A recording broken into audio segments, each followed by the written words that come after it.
ഇപ്പൊ തള്ളയ്ക്ക് വരണം. ബാക്കിയുള്ളൊക്കെ അല്ലേ ചീരഴിച്ചല്. ഇനി അത് കേട്ടിട്ട് വേണം അവര് വരാൻ. മോളെ പേര് കൂടുതലുള്ള അരി കേട്ടോ. ഈ യുദ്ധം കഴിഞ്ഞിട്ട് വേണം ഇനി രാത്രിത്തേക്ക് എന്താ ഉണ്ടാക്കുക നോക്കാൻ. മാളു എന്തായി? കഴിയാറായാലോ എടുത്തി. ഞാൻ എടുത്തോളാം. ഇനി അച്ഛനെ പുറത്തിറക്കാൻ പറ്റാണ്ടേ ആക്കോ നീയും കൂടി. പുറത്തിറങ്ങിയ അച്ഛനെ ആരെങ്കിലും പിടിച്ച് തിന്നു. അപ്പൊ ഞാൻ പറയണേനായി കുറ്റംല്ലേ. കണ്ണി കണ്ട ചെക്കന്മാരോട് പോയിന് ഒരു കുഴപ്പമില്ല. ഇല്ല, ഞാൻ കെട്ടാൻ പോകുന്ന ചെക്കൻ തന്നെയല്ലേ. കേട്ടോ അമ്മയോട് പറഞ്ഞിട്ട് പോയത്? നീ ഒന്നും മിണ്ടാതിരിക്കുന്നുണ്ടോ പൊന്നോ? ഞാൻ മിണ്ടിക്കൂടാ, ആയിക്കോട്ടെ. പക്ഷെ ഏതവനാണെങ്കിലും അവന്റെ തലയിൽ തേങ്ങ വീഴും, നോക്കിക്കോ.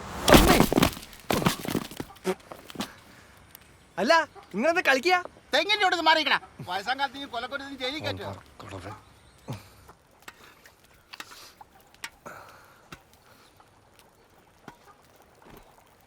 ഇന്നും മുളക് പുറത്ത് പുളിയാ, ഇന്നലെ തരുന്നില്ലേ? അത് തന്നെ. അത് നിന്റെ അടുത്തേ ഇന്നലെ നങ്കിമീൻ വാങ്ങിട്ട് വരാൻ പറഞ്ഞിട്ട് വാങ്ങിട്ട് വന്നാ. മുളക് വറുത്ത പുളി നങ്കിമീൻ കുളസം മതി. നിങ്ങൾക്ക് ഇതല്ലാതെ വേറെ ഉണ്ടാക്കല്ലോ തളെ. എങ്ങനെ ട്രെയിൻ തുടങ്ങിയാൽ മതിയിരുന്നു. ഈ നഷ്ടം ഇങ്ങോട്ടും പോകണം.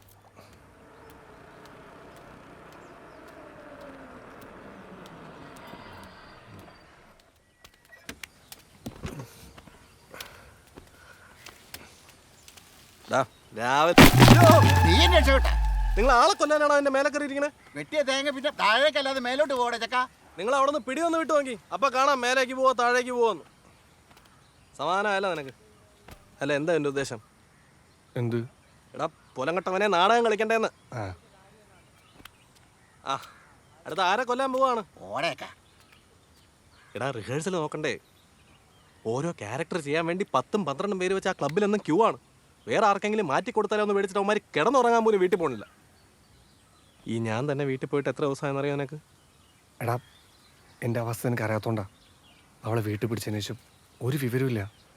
കാണാനോ മിണ്ടാനോ പോയിട്ട് ഫോൺ വിളിച്ചിട്ട് കിട്ടണമില്ല. ഒരാഴ്ചയായി. ഇതിനിടയിൽ ഞാൻ എങ്ങനെയാ നോക്കേ? എന്നാലേ നിനക്ക് സന്തോഷമാവണ ഒരു കാര്യം ഞാൻ പറയട്ടെ. എന്ത്?